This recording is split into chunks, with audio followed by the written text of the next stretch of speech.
And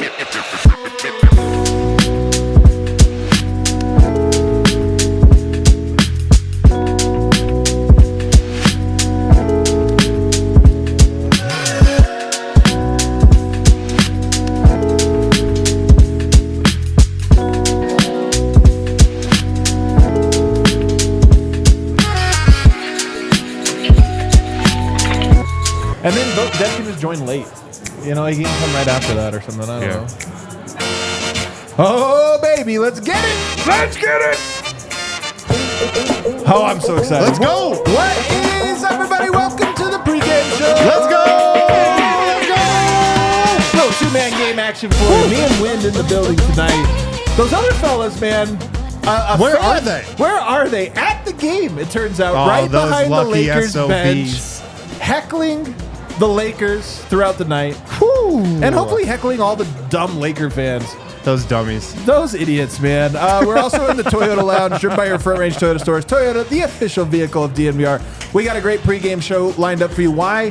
Saturday night, DNVR Bar. Yes. 10-game win streak on the line. Yes. And it's the Lakers. Oh, my God, do I get excited whenever the Nuggets play the Lakers. There's just, a special kind of buzz in the air for some regular season games.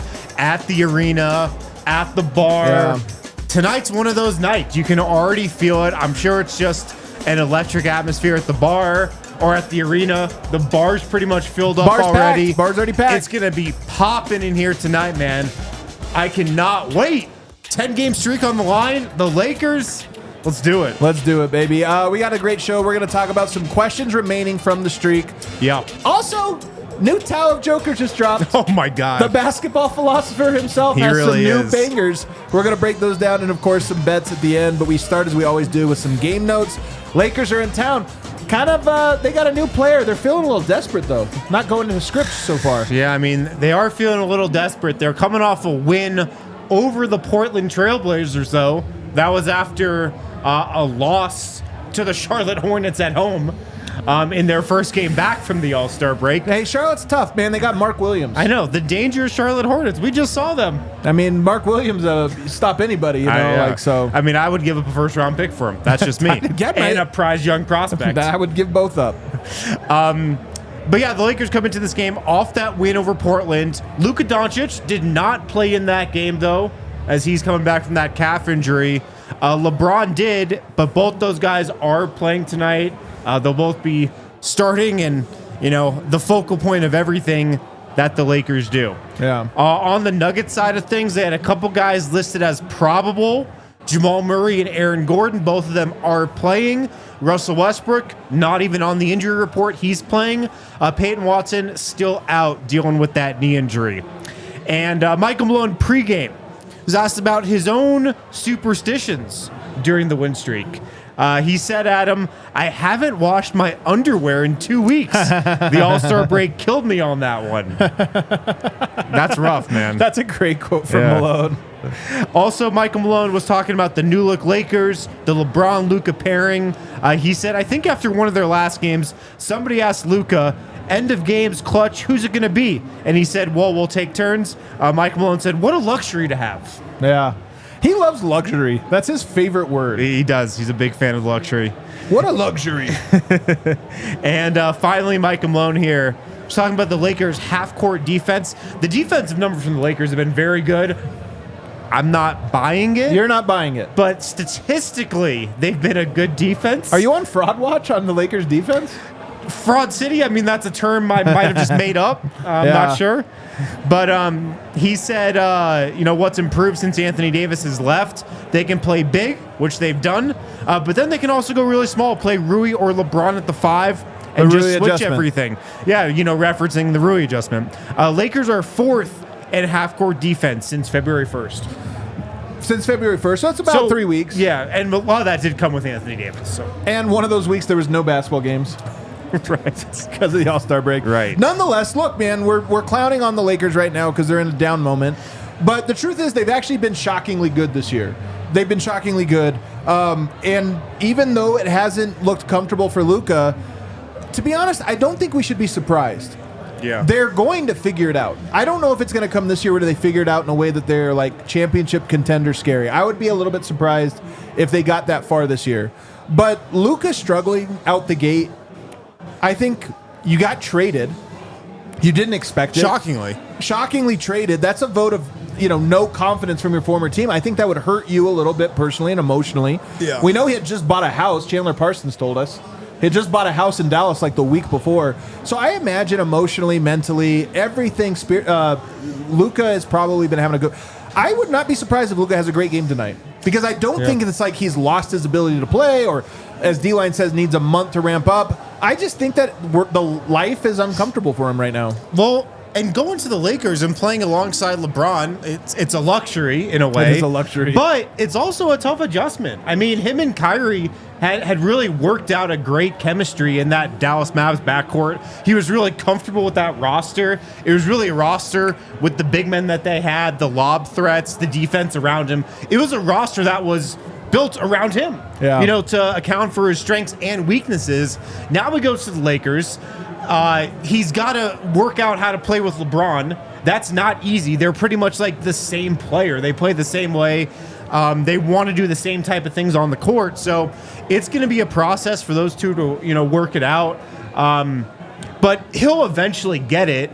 I'm not sure if this version of the Lakers is going to be a contender. I doubt it is this year.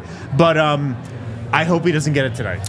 You say that, and yet they are just 2 games behind Denver. I know.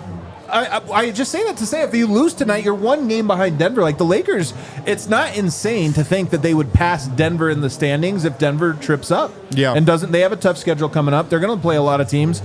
But tonight, conversely, if you win tonight, you put a 3-game cushion on, man. It's so huge. And that's why I think tonight's game, look, it means a lot to us because we've grown up in Denver, Boulder and Denver. We've been following the Nuggets, for a long time. And the Lakers have always been that team in the way. But what I love about this era right now, for the last 2 years, the Nuggets own the Lakers, and nobody knows it more than Lakers fans. Yeah. If you check Lakers Reddit, Lakers Twitter, they all there's like, I think once Luka and LeBron figured out we could beat anyone but Denver. Like that's how they talk. And it's one of those things where tonight, the standings, you can put 3-game separation. Yeah. But I also just think there's a little... Does Luka feel that way? Probably not. Put that kernel in his mind about, but we don't... Denver, man. Like, we've only beat them 1 time in 2.5 years. Yeah. I mean, I think Luka's probably coming into this game...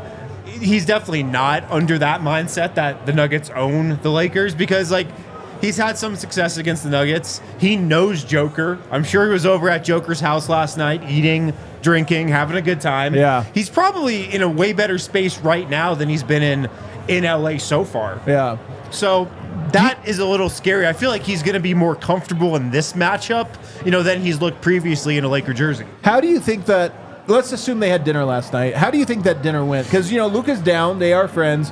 You think there's a little pep talk, a little Joker like, listen, man, don't worry about it. You're going to be fine. You're great. Or do you think there was a little like, I don't know, LeBron's kind of tough to play with. Maybe maybe that's not the best spot for you.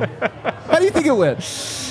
I think, from my read on everything Joker said about the trade, I feel like he genuinely feels bad for Luka. I know it's his buddy. It's probably one of his best friends in the league, maybe his best friend. I feel like he felt for him in that situation, and he's probably a little hateful towards Dallas. I bet. I think that might give Joker some motivation to beat the Mavs even more.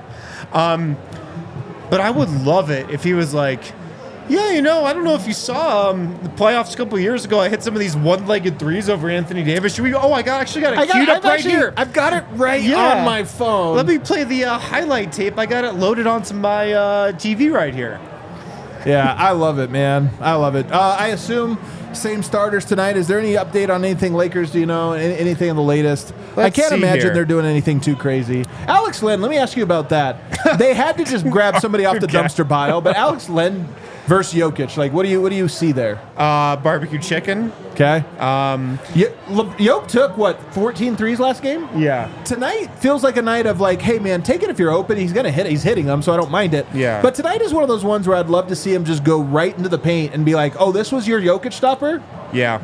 I would love for this to be a game where the Nuggets establish Jokic in the post early. He's just dominating Jackson Hayes, who's starting at center for the Nuggets. Jackson Hayes is starting? Okay. Yeah, it's Jackson Hayes, For the Luka, Austin Reeves for the Lakers, LeBron, and Rui.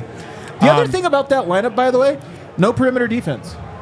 Yeah, absolutely none. I mean, there's one good defender on the floor. It's LeBron. It's funny. These two teams are opposites. Denver's strong at point guard and center. They're strong at the wing. So it's kind of an interesting little style fight in some ways. I would love for this to be a game where the Nuggets establish Jokic in the post. He has like 4 baskets on post-ups in the first quarter. And then you've got J.J. Redick scrambling. He's got to adjust from there. Then Jamal gets going. Mike gets free because they're sending doubles.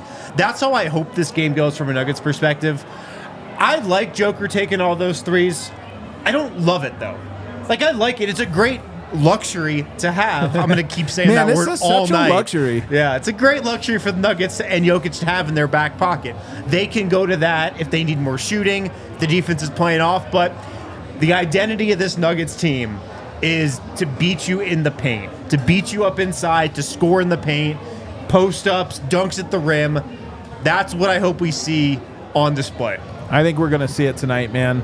I want to ask you some questions, though, about this win streak, because as nice as it's been, 9 games. By the way, you said you called a 10-game win streak. The tape tells a different story. I apparently called it 9. I don't know why I stopped at 9. You got worried about the Lakers. Yeah, I think I was just calling out all the terrible teams the Nuggets were playing. In the second they got to a team that like wasn't lottery bound, Well, congrats. Cash it. You hit that one. I'll take it. But now has a chance for 10, and it is that meaningful one. The Nuggets have never had a 10-game win streak. I just love when the team, like the individual stuff from Yoke and different guys is great. But I like when there's a team mark of saying, hey, last year's 57 wins. The year before that, obviously, it was a championship. I just like this idea of every year do something that shows this team did something no other team had done, and a 10-game win streak to me would be that. And it'd be coming at the perfect time, too. I mean, this is when you really want to see teams lock in. After the All-Star break is the realest basketball you see from teams. They focus in. You get down to what your playoff rotation is going to be. Guys are coming off the All-Star break. They're rested. This is when you really see what teams are made of. And I would love that, too, man. There's never been a 10-game win streak in the Jokic era. It'd be the longest since the 15-game win streak in 2013. Yeah. 15 games. That's crazy. Yeah. That team went on that. But it'd be a great little hallmark of this season. This was the team that won 10 games in a row. I have some other questions for you about the streak. Jamal Murray has been on fire. Yeah. Over these 9 games, it's really only been 8 for him. 27 points per game. 56, 44, 90 splits. Wow. How real is that? Like, we're feeling good about it, but how real is that? I think it's very real. Very real. He's healthy. Shout out anti-inflammatories. He's feeling good. He's rested. His minutes haven't been anything crazy. They've been a little down. And he's found himself. It seems like he's in better shape now. He's playing with great confidence. And like we talked about on yesterday's show, I think it was, or 2 days ago, he's playing with swagger again. Yeah. He's playing with swagger. He's talking trash. He's talking to the crowd. He's fired up in that way. And like when Jamal Murray's playing with that, he's him. Yeah. Like he's himself. And so I think it's very real. He looks locked in, and I mean, he's playing the Lakers tonight. Yeah. It should continue. I think it's pretty real as well. Tonight is another test, though, because I would love to see him be as aggressive, as efficient, and with as much swagger as he's had. Tonight is a chance. Like, he's had big games against the Lakers. He's had big shots. I would love tonight. There's the Jokic factor to this, but there's a Murray and MPJ factor, too. And I would love if it was like another MPJ goes off, Murray goes off, Jokic goes off, and it's another one of those. Man, we don't have anybody for any of these guys. Yeah. I'd love if it was one of those nights. All right, what about Zeke Naji? Here's the thing. Tonight he gets a test because I think he's going to have to spend minutes guarding one of LeBron or Luka. Like meaningful minutes tonight. That's a real challenge. But he is plus 59 over these last 9 games. Raw, plus 59. They've won his minutes by 59. I think he's playing a lot tonight, getting that assignment. How do you think he'll fare? It's going to be the toughest game he's played in this stretch. There's going to be easily more responsibility, more asked of him tonight than there's been so far. But I mean, I feel like it's been pretty real. I've been hyped up about Zeke Naji so far and during this run. And the reasons I think it's real, man, he's playing the 4, he's playing next to Jokic, he's playing in lineups that make sense. Offensively, he hasn't like done that much to impress. He's hit a couple threes.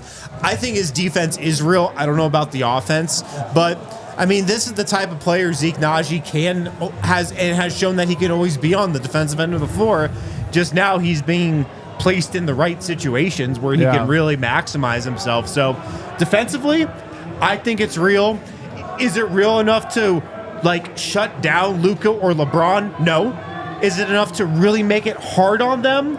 We'll see. I mean, what a huge boost of confidence this would be for Zeke Naji if he can play well tonight in this like huge showcase of a spot. Our first F the Lakers chant has broken out at the DNVR bar. Let's go. I love it, man. So muted, so far, trying to get it going, but I love this. Just wait for the fourth quarter. The last one is Julian Strawther, 12.6 points per game, 37.5 from 3. I'm not even sure those are numbers that are like necessarily above, slightly above, but he's also been playing well lately, I feel. Yeah. Somewhat. And it doesn't seem like his defense has been as bad, or we just haven't noticed it being bad lately. Could be that. The fouling feels like he's gotten that a little under control. Tonight's a real challenge because he's on the court. He'll be hunted. Oh, yeah. And you got LeBron and Luka. I mean, two guys that, if this is the tight game in the second half, even in the first half, like they're going to be pointing out Julian Strawther and saying, okay, we're going to go at him. Yeah. Like LeBron and Luka, they're just going to hunt that mismatch all night. So I don't know if it's 100% real. I mean, the shot with Julian is the biggest thing, and that's been just inconsistent the whole year. Sometimes he's red hot, sometimes he's ice cold. Yeah. So I feel like that's more the norm, but he's been playing better, no doubt. I was laying in bed last night late. Thinking about Julian Strawther? No. But watching... So at like 1 o'clock in the morning, I'm laying in bed, and I ended up watching the Road to Gold that the Nuggets have been doing. Very well produced. Shout out to the Nuggets team, by the way. I think they're making some really good content over the last couple of years, but this in particular I really like. Little 10-minute mini doc, and this week's episode was on Nikola Jokic. Highly recommend everybody go and check it out. But because when Jokic speaks, he almost, when you draw something out of him in that setting, it's almost like you have to get him one-on-one. He's not going to do this in a scrum. And you can almost never get him one-on-one unless you work for the team. Right. But every now and then he opens up in a way that's really interesting. And I have a couple for you here. He's never eaten Taco Bell, quote, just because of the draft night commercial. Because of that, which you could take as almost like cool omen, this or that. He almost takes it as a slight. Some people, they know every player that was picked before him. He just remembers Taco Bell and has a vendetta against them. Oh my God. He's missing out on some great drunk food. Some elite 2 a.m. food he's been missing out on. It's back. I don't know if you heard. Oh my Fantastic. God. Fantastic. It always comes back. I love it though. I love that he's taking it as a slight. I mean, the best players of all time, they have these little motivating factors. That don't have to make sense. They rarely make sense. They almost never do.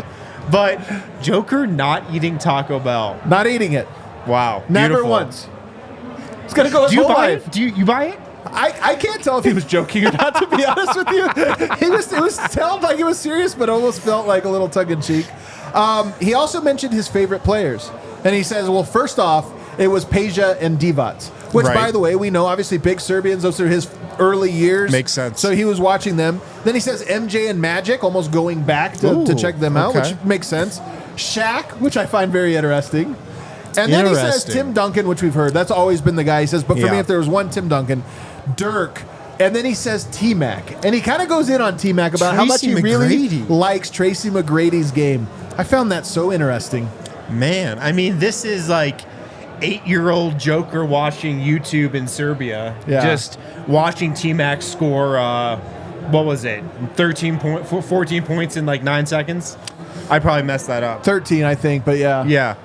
That's an interesting one. I mean, that's so different than Tim Duncan, Larry Bird, Shaq. Well, he also says he was such a unique player, which I like, because him and Kobe were kind of thought of as like the same type of player. Right. But T-Mac was the better passer and the more willing passer, and Kobe more like willing to take tough shots, which could be a double-edged sword.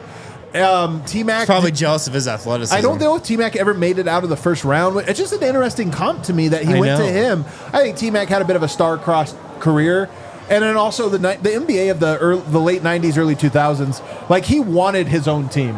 Yeah. And obviously, as a result, the team was never good because he didn't play alongside super teams. But I just found that one really fascinating. T-Mac, of course, a Jokic appreciator. So if you told me to guess, there's one I would outlier. have never guessed I wouldn't T-Mac. have guessed T-Mac. I thought it was interesting. I mean, he's probably like, oh man, I wish I could dunk like that. He said he thinks that Joker is the coolest nickname in the NBA. And I sat and thought about it for a second. And I thought, I think he's right, man. We have very bad nicknames these days in this era. There are some nicknames that kind of work. Like the Greek Freak is cool, but nobody calls Giannis the Greek Freak the way they like. Joker is referred to that on the broadcast. It's like, just oh his man, name, kind what of. What a pass from Joker. Yeah. The Greek Freak is like a nickname that's not really used. Well, I mean, and nothing has ever fit better than Joker. Joker is just so perfect, and I love that he loves it. So Yeah. to me, I love that detail. Why does he dress nice? He says it's your job. You want to be professional. He says, I like to wear suits. Suits are the peak of men's style. Oh my God, let's go. The peak of men's style. Let's go. And he says he thinks a suit is the best way for a person to represent themselves. This is music to my ears, man. I mean, you know my view on suits. You've been known to wear a suit from time to time. Well, and I wish coaches still wore suits. Yeah. I have that whole thing. I mean, when he first started wearing suits, different man, that was happening, that whole revelation. And he definitely grew up a little in that moment. He was taking things more seriously, business-like approach. And I mean, his play has followed through on that. I absolutely love it. I love it too. It's just so cool. And I love how in the playoffs, the rest of his teammates start wearing suits too. I really don't think outside of you, myself, Brendan Vogt, Superstar Dev, Matt Moore, and Ryan Blackburn, those are the only people that have been covering. I guess you could say Dempsey was now on the team side, but yeah, the only people that have been here from the start. And it's these little things that you don't pick up if you came in 4 years in, 5 years in. Right. These things of yeah, man, Yoke has gone through a full evolution as a human. Yeah. As a person. And this whole thing about him wearing suits was jarring. But I love that there's just this thought behind it, this philosophy of hey, man, it helps me get my mind right for what I'm trying to be. I want to be the best. Yeah. And the best shows up looking right like this looking the is part. a guy who, used to come to every game in just the team issued sweatshirt and sweatpants. Yeah. And we would joke, on a road trip, he would wear the same thing going to games because he only brought one outfit. Yeah. That was Joker, 5 years ago. He's the guy who, after a game, would wear a shirt from Walmart that said, I stopped my game or I paused my game to be here. Yep. Look at him now. Look at him now, He's 30 man. years old. He's in a new chapter. He says he insists that his kids will speak Serbian and English because right now his oldest daughter goes to school and they speak English. She's proficient in English, for her age and everything. Yeah. But he said, but it's important for me that she'll also learn to speak Serbian, so that'll be a rule in his house. But I thought it was really neat the way he talked about this acceptance that Serbian was the one that he was going to have to push. It's interesting. assumed she'll speak English, Yeah. but I'll also make sure that she speaks fluent Well, I Serbian. kind of think she already speaks Serbian. I think so too, Yeah. but it was an interesting note to say no, this is important for me. Even though they are kind of growing up in American culture and everything, I Right. want them to hold on. I love the that. We Serbian know thing. Serbian and Sombor and that culture is such a strong part of Jokic, and it's what makes him who he is. Yeah. So I love that his family doesn't want to let that go at all. This one's big time breaking news.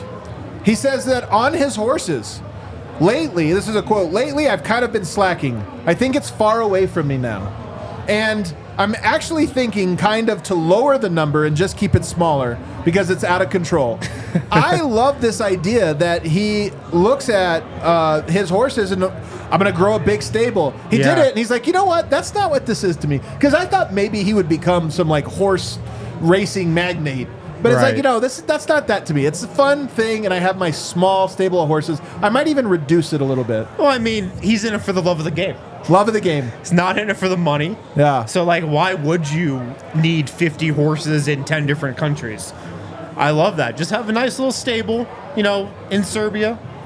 Amy Del Duomo, you can keep her around. But I absolutely love that, too. And then lastly, he says, he was asked, how would you describe yourself in one sentence? And he thought about it for a while, and he says, and this not as a basketball player. This was as a person. And he says, always try to do the right thing. I feel like it also describes him as a basketball player. Of course. He always makes the right decision. And I love that it's like a basketball philosophy that doubles as a life philosophy. I think I'm going to make that my philosophy. Always try to do the right thing. Always try to do the right thing. It's a really great thing. Yoke's just, I'll tell you, man, he really is a basketball philosopher. I really think that a lot of this stuff is introspection. You could tell there's thought put into it. He thinks about these things. He's passionate about them. He almost romanticizes the game. He talks about playing with Westbrook in there, and he has some great stuff about it. He romanticizes it and thinks about it in a way that it's so appealing. And when we talk about why do people like or not like Jokic, face of the league, this or that, it's like, man, the guy loves the game in a way that is really like philosophical that I just love. And it feels like that's continuing to grow. 100%. You know, he's turned 30 this year. I'm entering a different chapter of his life. And it seems like these philosophical thoughts and takes, we're just going to be hearing more of them. Our pregame picks are presented by Bet365. Download the Bet365 app and use code DNVR365. Deposit $10 and place a bet of $5 to get $150 in bonus bets. Must be 21 or older and physically located in Colorado. Please gamble responsibly. And if you or someone you know has a gambling problem and wants help, call or text 1-800-GAMBLER. No superstar Dev tonight, but we have the man with the wind in his hair. I'm on pregame picks tonight. A lot of pressure, stepping in for superstar Dev. But I feel pretty confident in these bets. Can we go to my picks, Kel? So first, I've got MPJ, Lakers killer. He always does it. Michael Porter Jr. over 2.5 3-pointers. I've got Jamal. Hold on. Let me get this. So you didn't buy this up? You want to buy it up? No, I'm just saying you. So it's 2.5. Actually, minus 115. This is so perfect. He's been in a little slump, right? So they moved it almost to even a little odds. slump. He just had 30 points in 3 straight games. Well, he had that one game he didn't shoot the ball well. Yeah. Can I just look at 4 is plus 230, 5 plus 225. I might sprinkle, just a little sprinkle on 4. I like that because you get plus 230 odds. So I'm going to place the regular bet and I'm going to sprinkle a little more on the bot up bet. All right. So I've got that. Michael Porter Jr. to make 2.5 threes. You're buying it up a little bit. I've also got Jamal Murray. I'm back Murray. 22.5 points. I'm taking the over. That's minus 110. I mean, Jamal has been red hot. I feel like this should be fairly easy, especially going against the defenders he's going to see tonight. I mean, Austin Reeves. Is it Austin Reeves that's going to guard him most of this game? I don't even know. Dorian Finney-Smith will probably take a stab at him. I mean, probably, I don't know. Gabe Vincent? Gabe Vincent's going to take... I mean, he does a good job of trying to get into him, right? But that was the old out-of-shape Jamal. Yeah, the old Murray. So I got that. And then my lock of the night, Nikola Jokic, different man, triple-double, minus 105. It's minus money? Yeah, I think it changed. My God. Plus 100 I'm getting at right now, which I love. You said it was a lock. I kind of like it as well. What's interesting is your four of your best triple-double machines, Westbrook, Jokic, LeBron, and Luka Doncic, all in this game tonight. No way they can all get a triple-double in the same game, right? It would almost be cool if that happened, but I'll just go for 2 of them, Westbrook and Jokic. Yeah. All right, we got a couple super chats. What do we got? History Channel 5280. I love it. History Channel. Great name.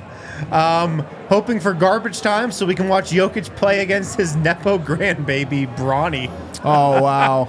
Wow, I'm not touching All that. the Nuggets are good. Ghazi Benghazi makes some room next to the Nuggets championship flag. Hey, man, they keep this thing rolling. I'm going to start buying into it.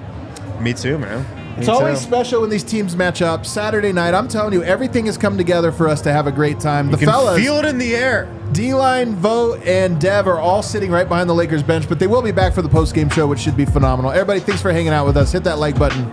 We'll see you on the other side.